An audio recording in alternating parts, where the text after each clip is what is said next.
how to manifest your desires by embodiment.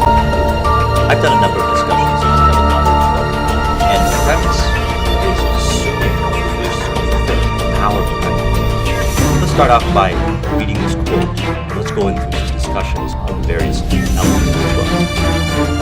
If there is something tonight you really want in this world, then experience in imagination what you experience in the flesh. Were you to realize your goal, in the deafening ears, blind your eyes to all that denies the reality of your assumptions. Deafen your ears and blind your eyes. Because we're not talking about indifference. We're talking about something very profound. If you have a vision of creating something in reality, and when you look around reality, you'll see that everything, as far as evolution, scientific breakthroughs, technology, anything that has evolved the species is a net result of a vision of a person. And their ability to hold that vision till it's manifested in reality. And they had choices. They could assume and take in information that is empowering to feed their vision, to bring forth the actions and the behaviors and the various influences in the environment and the energy to make it so. Or they could choose to surround themselves with disempowering information that lowers their self-esteem and self-confidence, and as a result creates friction and probably results in never manifesting that which is their vision. So the goal is to support our vision with empowering information that supports it. Understand that we live in a world today where there's abundance of information, and everywhere you go, you're going to find information that supports your vision or information that moves you away from your vision. You can feel it. When you listen to somebody communicate, when you read a book, when you watch a video, when you consume any kind of information, when you find yourself in an environment, you can feel within your awareness if that information is supportive to you. If that information is disempowering you, understand something very important. And we've discussed this extensively through the various subconscious mind-related information. That information is going into your subconscious mind and programming you to pay attention to more information that is related to it. In other words, if you have a vision, and then you go out and you consume disempowering information, that disempowering information is going into your subconscious mind, and your subconscious mind can't tell the difference between right or wrong, it just accepts. And by consuming that information, the subconscious mind gets programmed to look for more of that information. And as a result, you have dissonance, cognitive dissonance. You have issues manifesting your reality because you have internal anxiety, turmoil, and stress because of the contrarian nature of what you are feeding your mind. So thus, we want to remember that, and we want to guard our mind. Let's talk about 4 parts of the book and different elements related. Consciousness is the one reality. Man is incapable of seeing other than the contents of his own consciousness.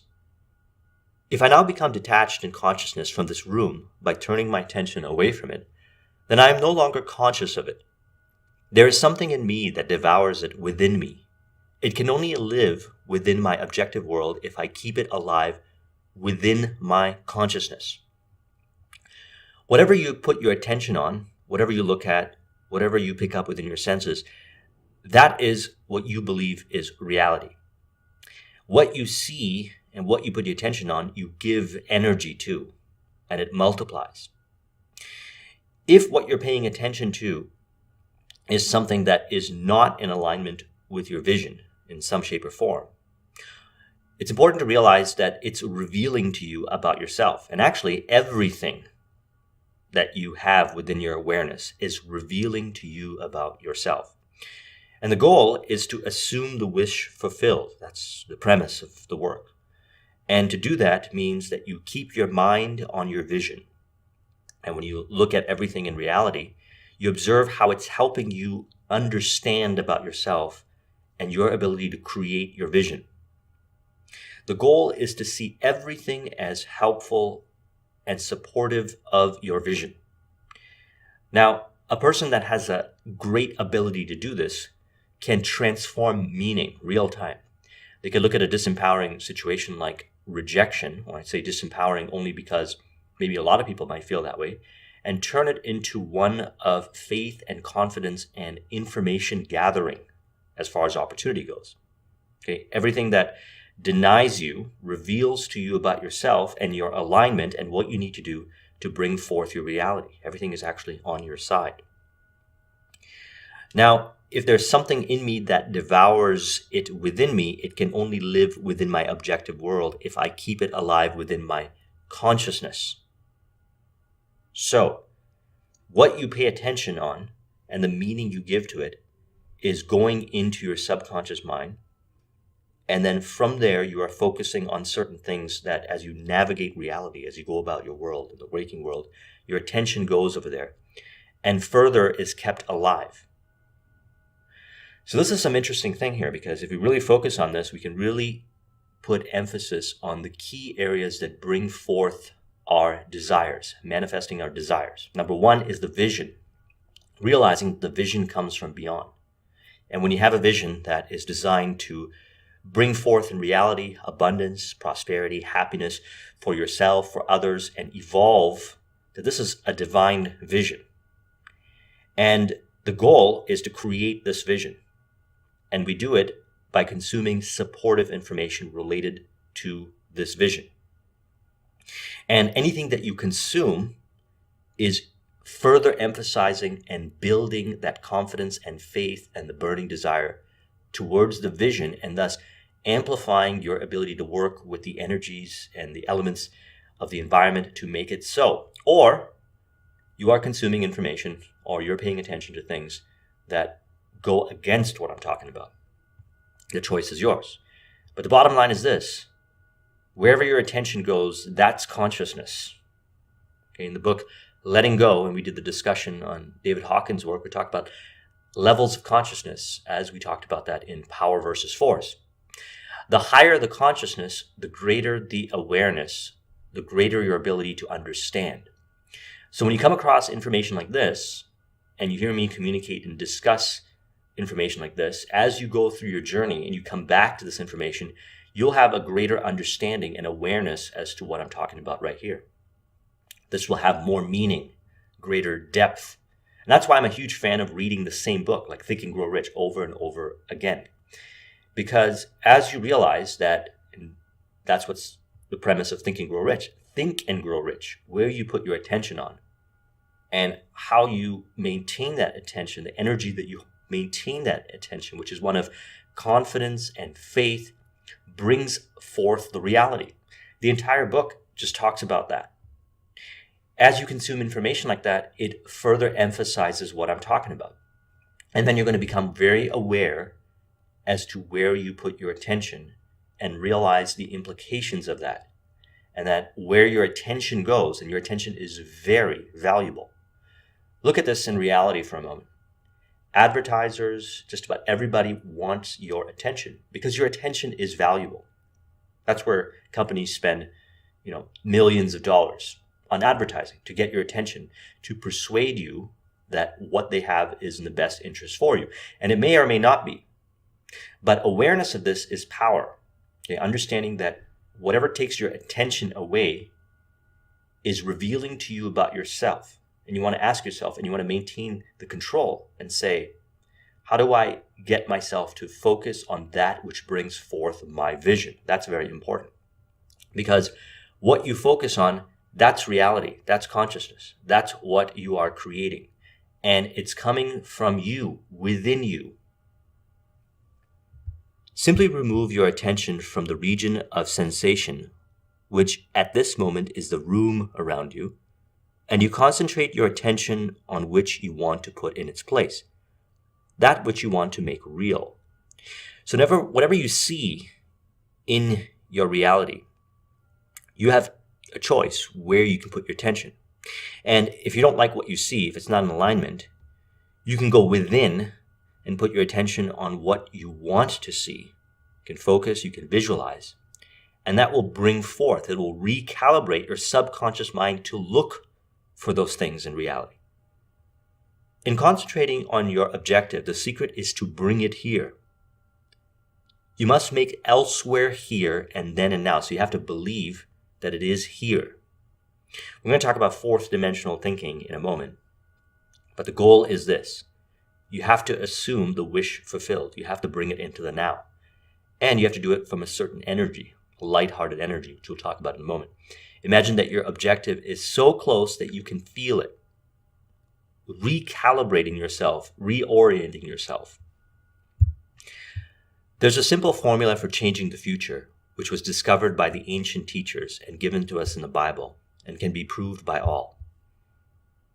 Step number 1 in changing your future is desire. That is, define your objective, know definitely what you want.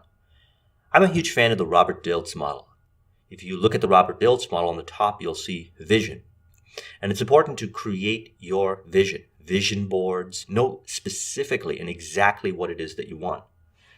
And then what you want to do, second, construct an event which you believe would encounter following the fulfillment of your desire, an event which implies fulfillment of your desire, something which you have the action of self predominant. So the idea behind this is imagine yourself already experiencing the success. So if you want to become a great public speaker, imagine an audience clapping and applauding you for an amazing presentation that brought them a lot of value. If you want to create success and you're a musician, for example, imagine playing in a concert where everybody receives you well and is applauding and cheering as a result of a successful performance. If it's an entrepreneurial venture and you want to bring it into reality, imagine others experiencing the value of the software or whatever it is that you're creating and the great benefit and how they're so eager and excited to pay you for the service that you want. Experience that feeling in your mind. Construct it.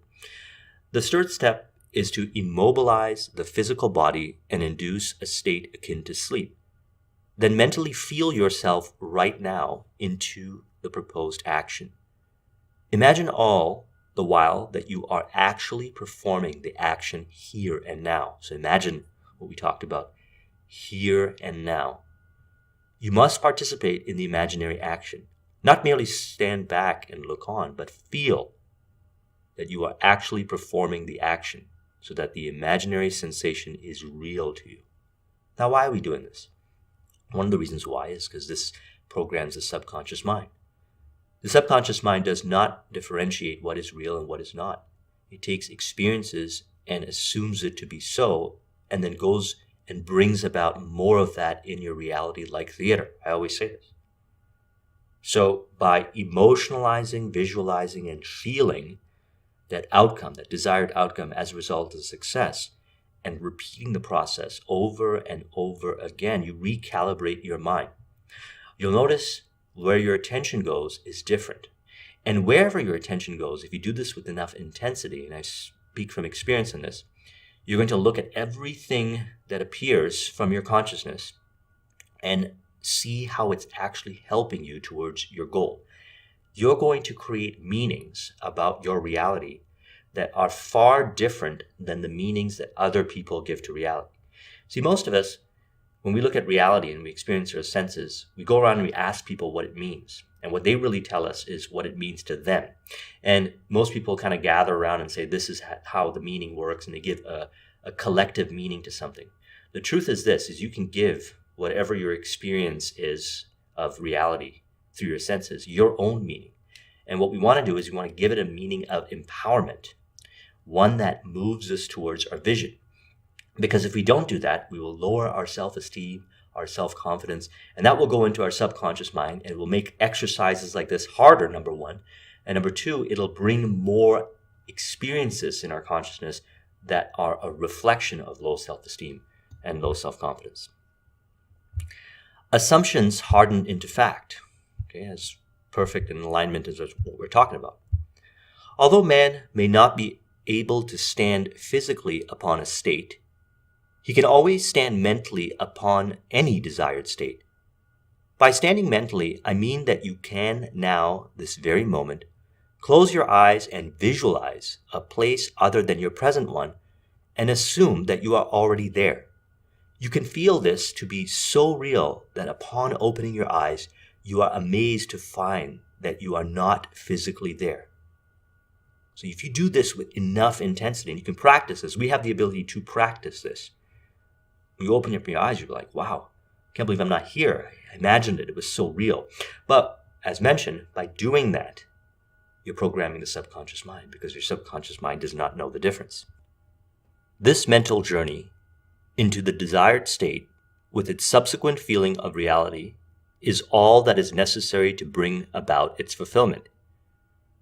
Your dimensionally greater self has ways that the lesser or three-dimensional you know not of. Furthermore, to the greater you, all means are good which promote the fulfillment of your assumption. Remain in the mental states defined as your objective until it has the feeling of reality, and all the forces of heaven and earth will rush to your aid, its embodiment. Your greater self will influence the actions and words of all who can be used to aid the production of your fixed mental attitude. The idea is this, is that the more you can focus on your vision and make it real in your mind, you will create the state, as Napoleon Hill talked about, called the burning desire. And as a result of creating the burning desire, when you open up your eyes and you navigate reality, you bring with you that energy and that charge. Other people can feel it. And you know this. If you're sitting in a room and somebody walks in with a lot of faith and confidence, they don't even need to open their mouth. You can feel it. And when you bring this within yourself, you bring that kind of energy by building it up in yourself, others will feel it. And you'll notice that more and more people are gravitating towards you who pick up on this, who want to be part of your vision. And that's not just to be said about people, but other elements and insights and different kinds of just pieces in the external world that will now be attracted to you to bring forth your vision. It's very magnetic. Think about in a moment where you felt this, when you were around somebody that had so much drive and vision towards creating a reality. Maybe you heard it in their voice. Normally, when you're around individuals like this, when you hear them communicate, you feel uplifted and inspired yourself. You want to join their cause. You want to participate, and that what it does, it brings forth and gives you meaning in your life and helps you realize the power of these things that I'm talking about yourself. There's a lot to this. When you assume the feeling of your wish fulfilled, it is with a minimum of effort. You must control the direction of the movements of your attention, but you must do it with the least effort. If there is effort in the control, and you are compelling it in a certain way, you are not going to get the results. You will get the opposite results, whatever they may be. There's a saying, whatever you resist persists. So if you create in your mind a vision of the success that you want, but it's infused with this anger and tense energy, then you're putting out that energy when you open up your eyes and you navigate reality. And that's going into your subconscious mind, which is going to attract more of that energy. What we want to remember is the three elements from the discussion I did on the charisma myth by Olivia Fox-Gabain. I'll put a link in the description. Power, presence, and warmth. Power being the direction, knowing specifically what it is that you're creating. Presence being here in the now, a feeling in the now, being present. Having faith brings you in the present. Someone who doesn't have a lot of faith, you'll find them thinking about the past or not really valuing and having gratitude for the present moment. And they're in the future somewhere, but they're not really here. That's usually a sign of lack of self-confidence. Someone with a high level of self-confidence, you feel their presence. You feel it. And then warmth. Okay, not forcefulness, warmth, a calm confidence. Faith is actually a form of calm confidence, okay, knowing that what it is that you're looking to create is going to manifest, and that everything in reality is teaching to you about yourself. One of the things that I do is I carry around a pad and paper during my workday, and I'm always taking notes about myself. Some of you might be following me on Instagram, and if you're not, I recommend you do so because I share a lot of these insights on my Instagram on a daily basis, different notes that I take that I gather about myself, but what I've realized is what everybody else is experiencing. In fact, when I work with my consulting and coaching clients, I realize that a lot of the sticking points and the things that they're experiencing are the same things that I'm experiencing that I'm in the process of overcoming. And as a result, I could share with them the insights and perspectives to help them overcome. So we're essentially all one. Okay? All is one, and we're all going through the same things, just in different ways. And we assume that the other person is going through something totally different, or our situation is totally unique, but it's the same thing, just in different kind of perspectives, different kind of life experiences. So what we really want to do is we want to reflect. Okay? Reflect and see what's really going on as a result of what kind of energy we're putting out. And as a result of that, we want to calibrate. We want to recalibrate our energy so that when we're visualizing and we're putting emphasis and dedicating time to do this exercise, assuming the wish fulfilled, we're doing it in a way that's putting out a certain kind of energy that when we go through reality, we're looking for, and most of it, as I mentioned, will be done subconsciously, for elements that match that expression of energy that we work with, essentially magnetic to that which we're putting out, that will help us bring forth our vision. So you have to do this right. And when he says least effort, if you go about things in a tense way, okay, and I realized this in my journey in entrepreneurship.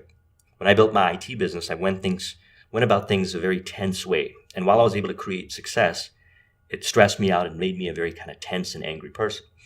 And then as I evolved into other businesses after that, I realized that I can get way more success with joy and fulfillment. And now, looking at everything I do, I feel that it's contributing to what I want to achieve in my life as far as my goals, my aspiration, my experiences in life, which I cherish and enjoy. It helps others as well as it brings upon a manifestation of divine will or evolution, you can say. And the way I go about doing everything every day is a lot more of a calmer energy and a lot more confident energy, but the results are even greater. So I could speak to this from experience. The minute you begin to discipline your mind by observing your thoughts and watching your thoughts throughout the day, you become the policeman of your thoughts. Refuse to enter into conversations that are unloving. Refuse to listen attentively to anything that tears you down. As mentioned, all that information is going into your subconscious mind and it's distorting your vision, or it is reducing the power and energy that you are projecting outwards to create your vision. You have to protect your mind. Okay? You have to observe your thoughts and you have to protect your mind. Now, you get better at this with practice. As mentioned, I carry a pad and paper and I'm noting and I'm aware of the different things in my environment that I'm experiencing, people, circumstances, and so forth, and ask myself, what is this telling me about myself? What is it revealing to me? And again, referring back to the Robert Dilts model, what is this revealing to me about my clarity or lack thereof of my vision? What does it tell me about my identity, deep identity? You know, we talked about this when we discussed how to be your own best friend and what to say when you talk to yourself. Deep identity level stuff, your self-image, also covered in Maxwell Maltz's book, Psycho-Cybernetics. What is it telling me about my values and beliefs, my capabilities, my behavior? What is the environment telling me about myself? Because the environment is revealing what you are creating based of the visions, the thoughts, the elements in your conscious way of thinking and in your subconscious mind. You can actually talk to your subconscious mind by revealing in the external world circumstances and realizing and connecting back by reflecting back on all the discussions we have, what it means. So in a way, your subconscious mind is kind of talking to you, and your subconscious mind might not necessarily talk to you in words, although some experience reality like that, but it talks to you by the revelations, and you can realize the meaning you're giving to the different experiences by observing the revelations in your environment.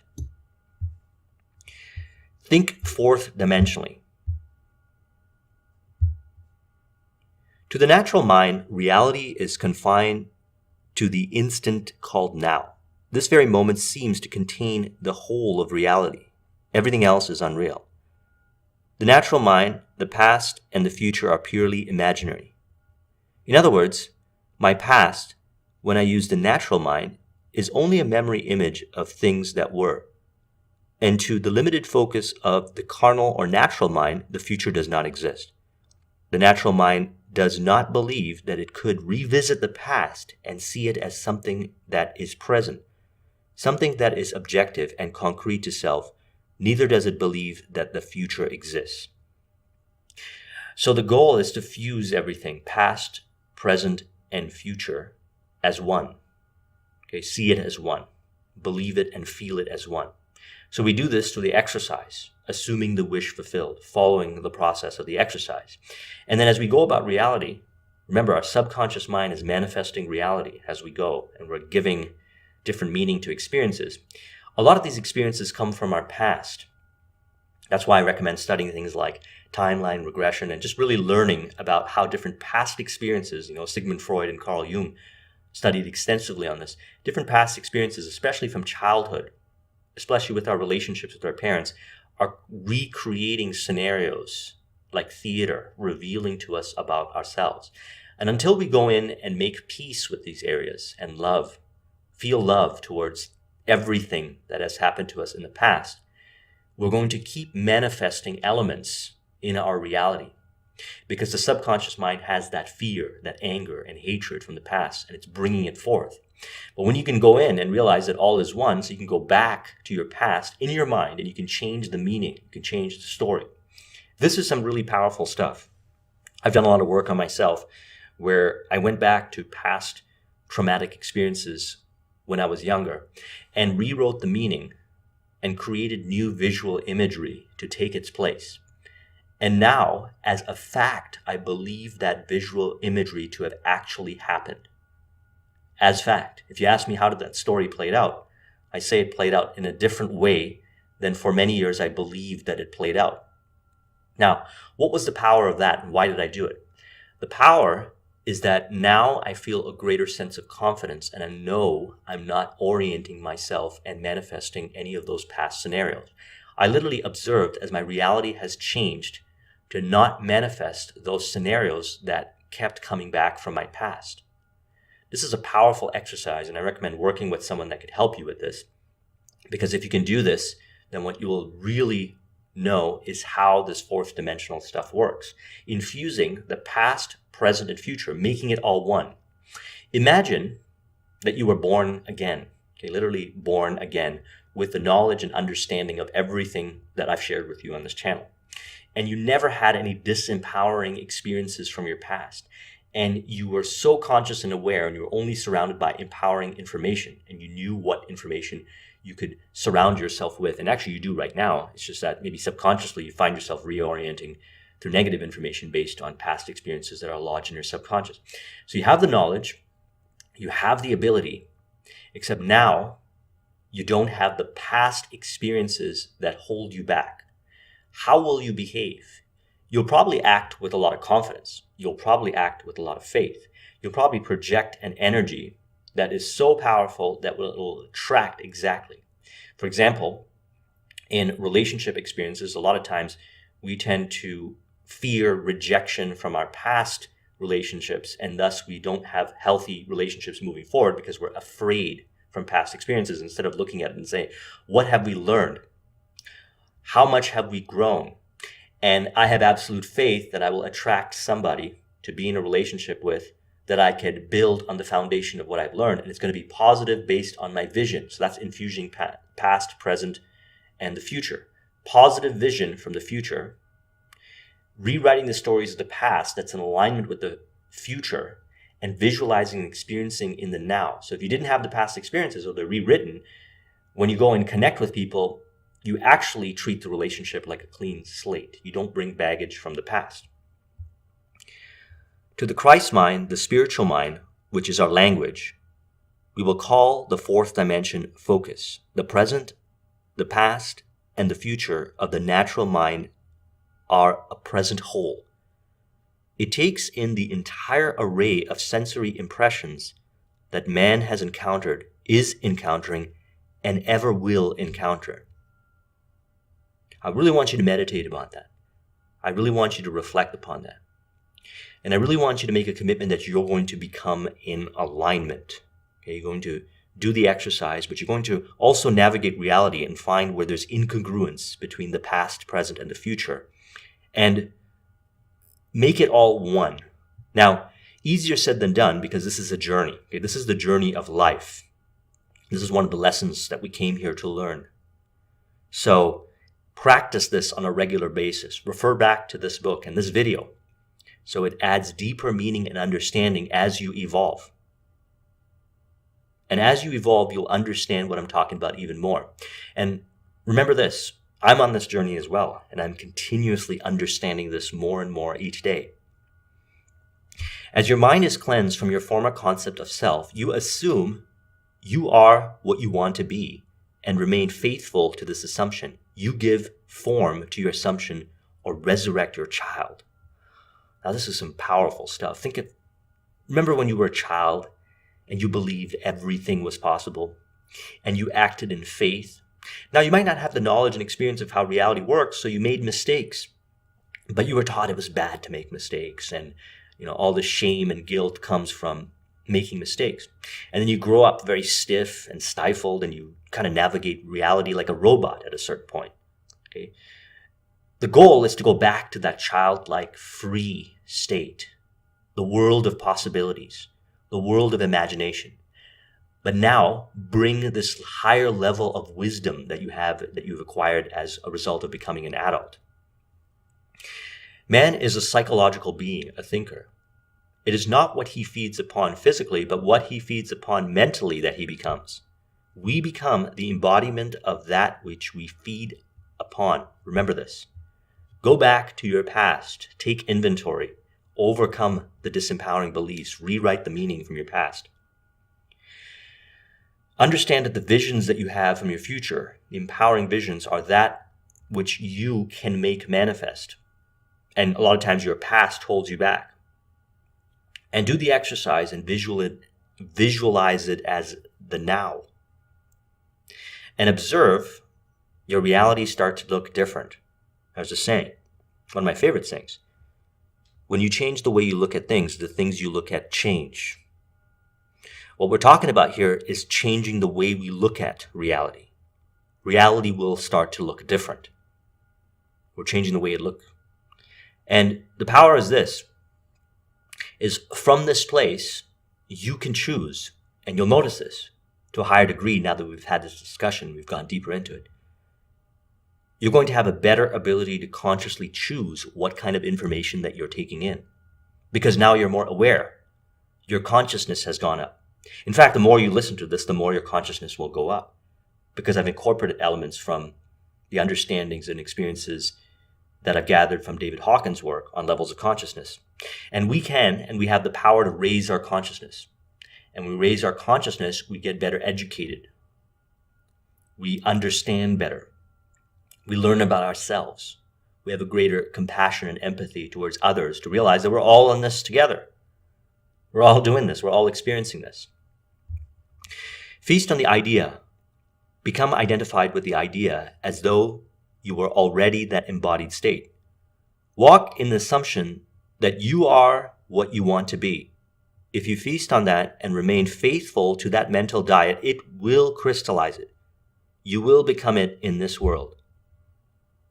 You can either be attentive to the limitations and feed these and make them mountains, or you can be attentive to your desires. But to become attentive, you must assume you are already that which you wanted to be. Now, you've heard this mentioned a lot in a lot of the personal development information. You become what you think about. Act as if, imagine yourself feeling that what you want to feel. And now we've added more depth and dimension as to why this is so. One of the main reasons is that it programs your subconscious mind, reprograms it. If you can't and you have a hard time assuming the wish fulfilled, then realize that There's programming in the subconscious mind that's preventing you from doing so. And that's a good thing. It's revealing to you about yourself. Even the exercise reveals to you about yourself. But the more you practice it, the more your attention, your consciousness goes on to things that will empower you. You'll start to look at reality different. And then what you look at, what you pay attention on, and the meaning you give to it will support that wish fulfilled experience, the visualization.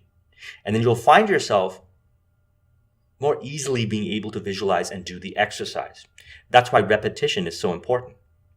That's why when you listen to things like The Strangest Secret by Earl Nightingale, you read Think and Grow Rich, you read it over and over again. You read your affirmations over and over again. In my subconscious mind training program, I mentioned creating the visualizations and playing them to yourself over and over again. Why? Because it's a two-part. You visualize by programming yourself, you do these things, and then you navigate reality. And reality starts to teach you and solidifies and crystallizes that vision and starts to bring it forth. And then you go back and you listen to it again and you believe it more and more. Understand something. Everything that you believe is because you were programmed to believe it. Either consciously you chose to believe it or others told you to believe it. And you can believe anything you want. The goal is to be in alignment and believe that which is empowering, okay? That which is a contribution to yourself, others, and evolution. If you do this, you will find the support, because this is divine, or this is where evolution is going. You are in alignment, as they say in the law of attraction circles, in alignment with the universe. No one to change but self. What I tried to tell you was this: we become what we contemplate, for it is the nature of love, as it is the nature of hate, to change us into the likeness of that which we contemplate. Last night, I simply read a news item to show you that when we think we can destroy our image by breaking the mirror, we are only fooling ourselves. You become what you think about. How you believe reality to work is the way it works. People reveal to us about ourselves, reveals to us if we're loving, or reveals to us if we're hateful. Understand something: transference and countertransference. Okay, Carl Jung did work on this. Study that stuff. Transference and countertransference. We transfer our state onto another person. When we bring an energy of love and the other person is receptive to it, they open up.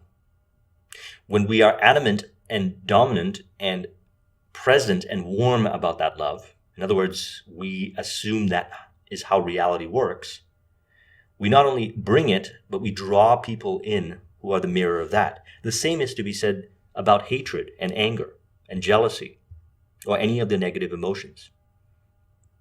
It was easier living when I could blame another. It was much easier living when I could blame society for my ills, or point a finger across the sea and blame another nation. It was easier living when I could blame the weather for the way I feel. But to tell me that I am the cause of all my happiness to me, that I am forever molding my world in harmony with my inner nature, that is more than man is willing to accept. If this is true, to whom would I go? If these are the worlds or words of eternal life, I must return to them, even though they seem so difficult to digest. When man fully understands this, he knows that public opinion does not matter, for men only tell him who he is.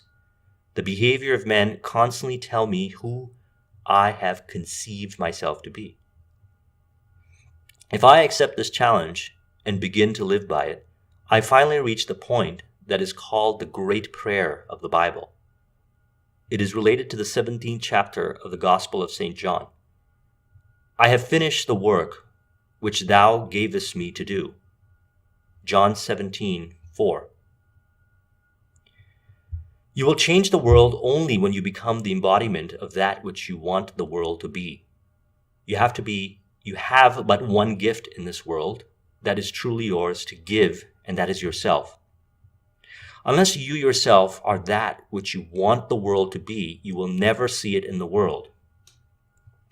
My mystical experiences have convinced me that there is no way to bring about the perfection we seek other than by the transformation of ourselves. We've discussed extensively throughout the videos in this channel, transformation of ourselves. A transformation. As soon as we succeed in transforming ourselves, the world will melt magically before our eyes and reshape itself in harmony with that which our transformation affirms. In my coaching and my consulting business, I have a lot of entrepreneurs that share with me how they wish to be at the position of maybe they see a more successful entrepreneur to be. And they feel very disheartened and discouraged because they're not there yet. And one of the things that I always tell them, as I said, my own personal experience is that who I am today is radically different than who I was a few years ago. Who I was a few years ago was radically different on how I used to be when I was 5 or 10 years prior to that. My entire view of reality has shifted. And the view that I have in reality has manifested the external, the experiences, the relationships, everything that I am. And I had gotten to a point, and this happened a number of times throughout the journey, where I was willing to let go of everything and every aspect of myself to be the mirror reflection of that I wanted to become. Okay, because you don't attract what you want, you attract who you are. You have to have the confidence and faith to transform yourself. Okay, you have to let go of the fears and that what holds you back. And we've discussed the how to do this in many videos. But that's what's required.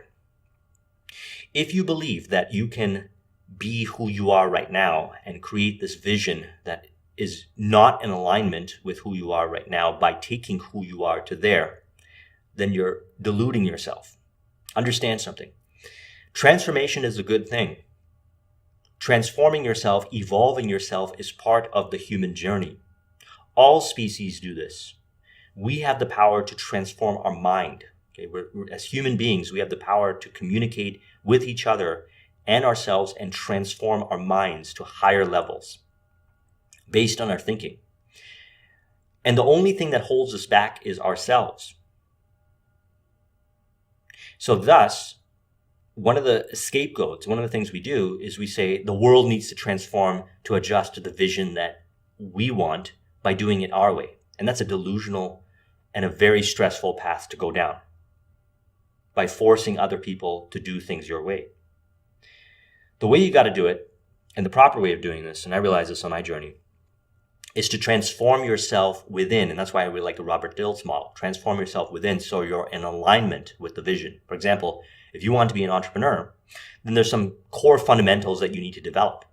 You need to develop leadership, taking responsibility, a genuine desire and care for your clients, the desire to learn how to market, how to sell, and do these things where a lot of people might have a lot of resistance. So what we have to do is transform ourselves within.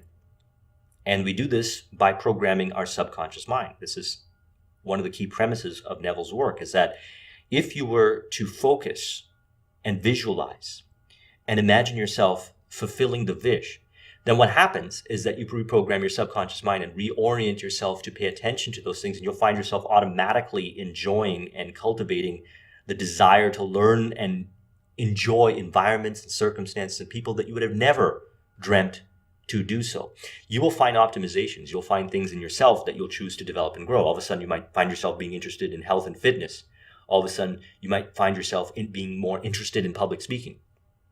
There's a lot of things that I'm interested in now as a result of the success that I have now that I was never interested in before.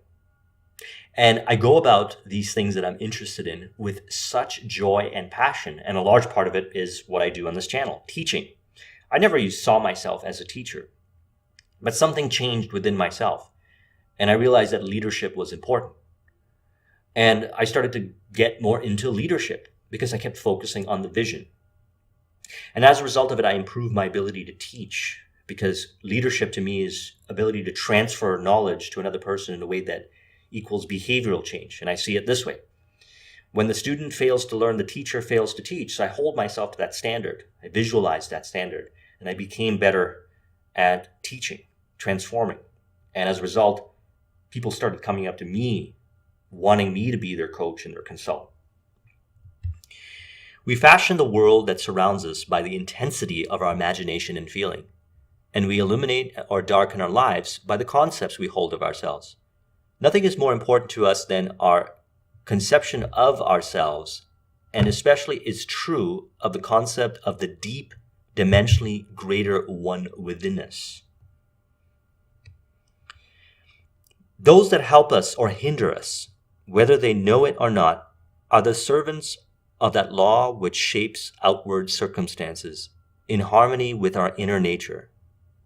It is our conception of ourselves which frees or constrains us, though it may use material agencies to achieve this purpose. Finally, remain faithful to your idea. You cannot find a cause outside of your own consciousness. Your world is a grand mirror constantly telling you who you are. As you meet people, they tell you by their behavior who you are. It's easy to get angry and say, oh, this person didn't respond the way I wanted them to respond, therefore it's their fault.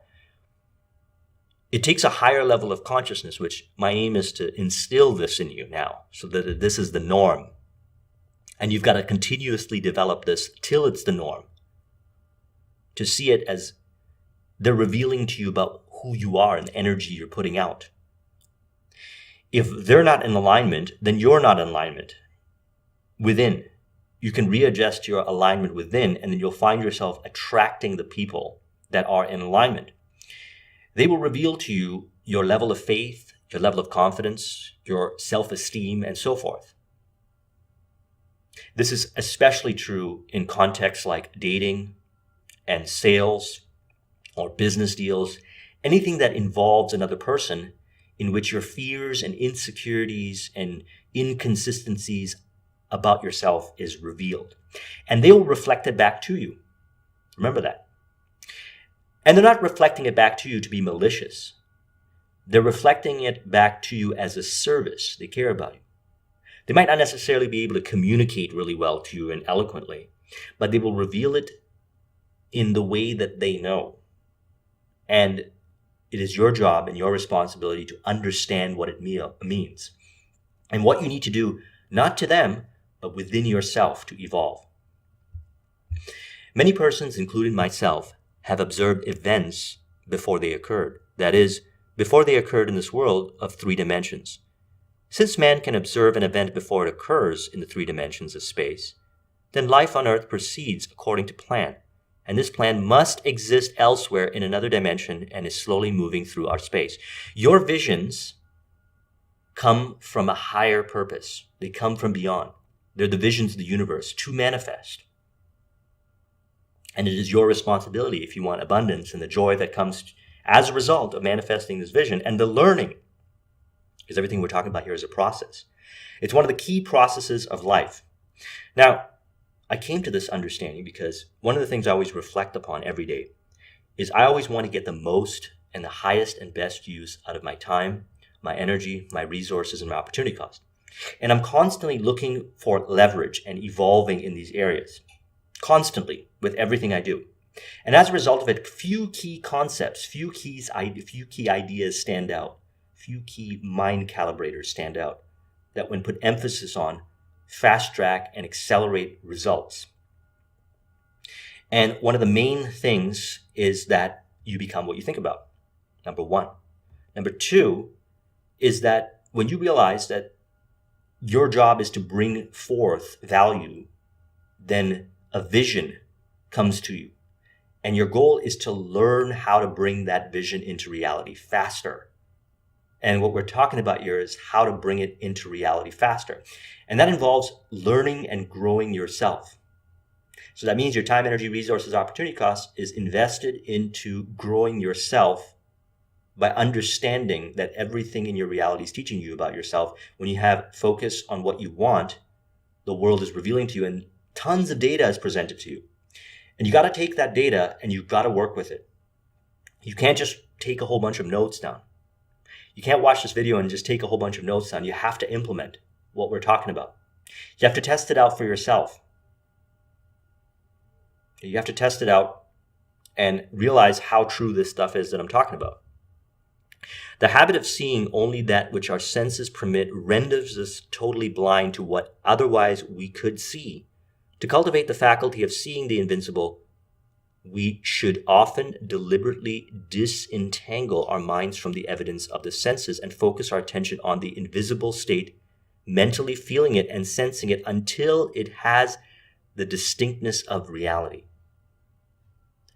In order to do this, you have to cultivate faith. In order to do this, you have to have a certain level of self-confidence.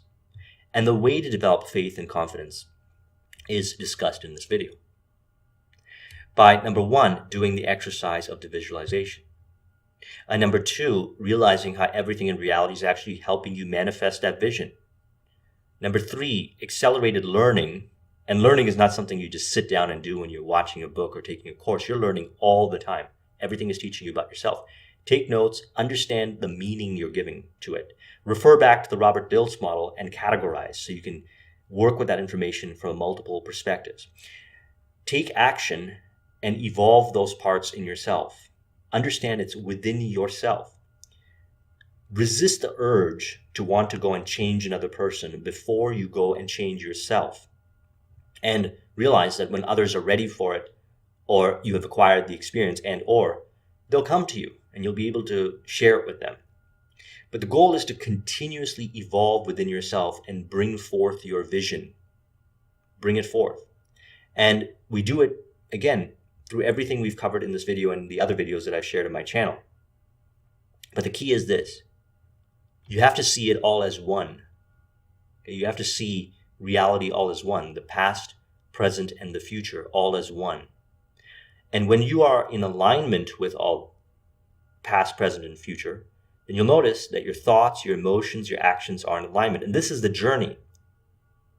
Going back to valuing time, energy, opportunity cost, if you want to get the most out of life, then you value developing yourself to be in alignment. Past, present, future. You do the things that bring you in alignment, past, present, and future. And you are practicing congruence. Your thoughts, your emotions, your actions, your words in alignment. And then you'll start to tap into even deeper meanings and deeper understandings, ones that I'll share in upcoming videos through various book discussions. And you'll notice something very profound. The reason why you came here was to learn how to do all these things. And the more you learn how to do these things, the more fulfillment you have, the more meaningful your life is, the more purposeful that you feel. Talk to anybody who has any purpose and meaning and reference what I'm discussing right here, and they'll say yes, even though they weren't necessarily able to articulate it.